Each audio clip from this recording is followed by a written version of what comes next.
Question है A's income is 20% less than that of B. ठीक है, कहता है ए का इनकम जो है वो बी से 20% कम है, तो by what percent is B's income more than A. ठीक है, तो कहता है ए का इनकम अगर 20% कम है बी से 20% कम है ए का इनकम, तो कह रहा है कि बी का जो इनकम है वो ए से कितना परसेंट ज्यादा है। ठीक है, ध्यान से समझिए। कहता है कि ए का जो इनकम है वो बी से 20% कम है। ठीक है, ए का इनकम बी से 20% कम है, तो बी का तो ज्यादा हो गया यहाँ पे। ठीक है, तो कह रहा है बी का जो इनकम जो है वो ए से कितना परसेंट ज्यादा है, ये पूछा गया। ठीक है, तो यहाँ पर हम मान लेते हैं बी का इनकम को मान लेते हैं एक्स। लिखेंगे लेट बीज इनकम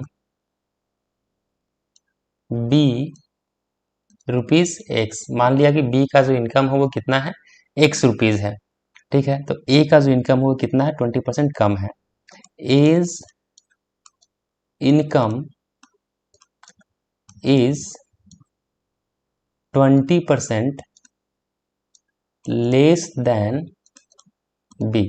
ठीक है, ए का जो इनकम है वो बी से 20% कम है, तो 20% कम है तो कितना है, ए का इनकम को यहाँ पे हमने सॉरी यहाँ पे हमने एक्स मान लिया, इसको हमको मानना पड़ेगा 100 मानना होगा। ठीक है, एक्स के बी के इनकम को हमने यहाँ पर 100 माना है, तो 100 मान लिया तो क्या हो जाएगा, ए का इनकम जो है वो कितना हो जाएगा, बी के इनकम से 20% कम है, तो 100 में से माइनस कर देंगे। 100 का 20% कितना होता है, 20 होता है, तो 20 माइनस कर देंगे तो ए का इनकम यहाँ पर आ गया निकल के 80 रुपीज़, और बी का इनकम हमने मान लिया है 100 रुपीज़। तो बी का हो गया 100 और ए का हो गया 80, तो कितना परसेंट ज़्यादा होगा, तो लिखेंगे यहाँ पर therefore B's income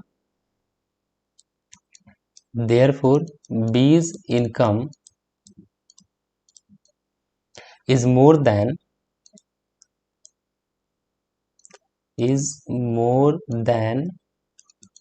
as income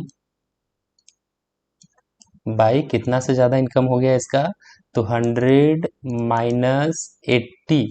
ठीक है, 100 माइनस 80, उसका 100 था इसका 80 है, तो माइनस कर देंगे तो उतना ज्यादा है बाई 80। टोटल इनकम कितना है इसका, टोटल इनकम है यहाँ पर 80 इंटू परसेंटेज के लिए हम मल्टीप्लाई कर देंगे 100 से।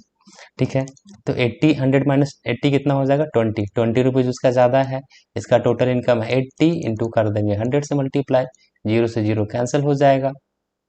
अब 2 से कैंसिल हो रहा है 5 टाइम्स में, और 2 से कैंसिल हो रहा है 4 टाइम्स में। 4 से 20 कैंसिल हो जाएगा 5 टाइम्स में, कितना आ गया 5 5 से यहाँ पर आ गया 25। ठीक है, इस तरह से मतलब कहें कि 25% जो है उसका इनकम कम है, इक्वल टू आ गया, यहाँ पर लिख देते हैं 25%। लिखेंगे यहाँ पर hence B's income is more than age income by 25%। ठीक है, 25% से बी का जो इनकम है वो ए से ज्यादा है। ठीक है, इस तरीके का कोई भी ए बी का क्वेश्चन हो लेस देन ग्रेटर देन, तो उसको इस मेथड के द्वारा आसानी से सॉल्व कर सकते हैं। बाकी अगर वीडियो पसंद आया होगा तो वीडियो को लाइक कीजिएगा, चैनल को सब्सक्राइब कीजिएगा और दोस्तों के साथ भी शेयर कीजिएगा। Thank you.